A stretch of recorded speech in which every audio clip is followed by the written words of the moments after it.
December 1st is World AIDS Day, a day meant to raise awareness, celebrate progress, and break the stigma around HIV/AIDS testing. Local leaders say it's also a somber celebration of the lives lost to the virus since the 1980s. What we've come to understand about HIV/AIDS is the longer-term impacts. So what it does to a person in totality of health, which is happily very positive now, outcomes are wonderful. It's not what it was perceived to be before.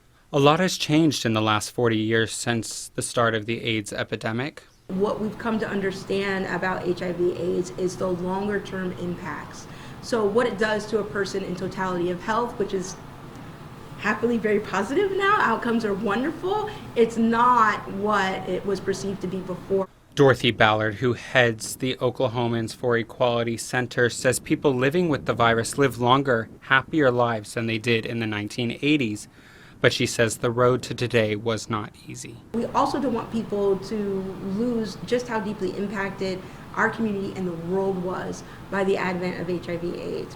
When that came onto the scene, it was so deeply changing on every level. And on World AIDS Day, she wants people to remember that hard road. So understanding the history of that, where people are coming from that, and why those efforts are still so important today is kind of where we try to make our approach around World AIDS Day. Along with the variety of services the Equality Center provides, they partnered with Health Outreach Prevention Education, better known to the community as HOPE. They provide free prevention and testing resources to the community. Jeremy Simmons with HOPE says testing is important to detect the virus so people can receive proper treatment. While testing has gotten more common, there's less stigma and it's more commonly accessed, there's still about 1 in 5 people who have HIV don't know they have it. So we have to really keep pushing that drive. People need to keep coming and getting tested so that they can have the best health outcomes.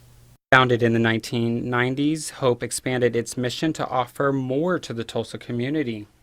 People are welcome to their facility to use a vending machine that dispenses Narcan and HIV testing kits, or get treated by one of their trained professionals while learning about treatment options and stopping the spread.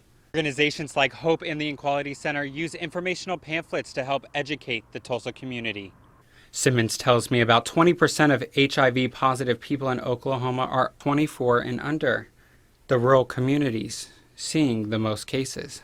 Oklahoma is one of 7 states that has a much larger impact of rural HIV. This is one of the downsides that we've really tried to hit with our education. People sometimes think, oh, Oklahoma isn't impacted, but we have a much higher rate of overdose deaths, for example, and things like that. So it's like, no, people here are having sex and using injection drugs just like everywhere, and we're not immune to that. Staff at HOPE tell me they will be giving out free HIV testing kits just like this one on World AIDS Day. To find a whole list of locations, go to kjrh.com. In Tulsa, Braden Bates, 2 News, Oklahoma.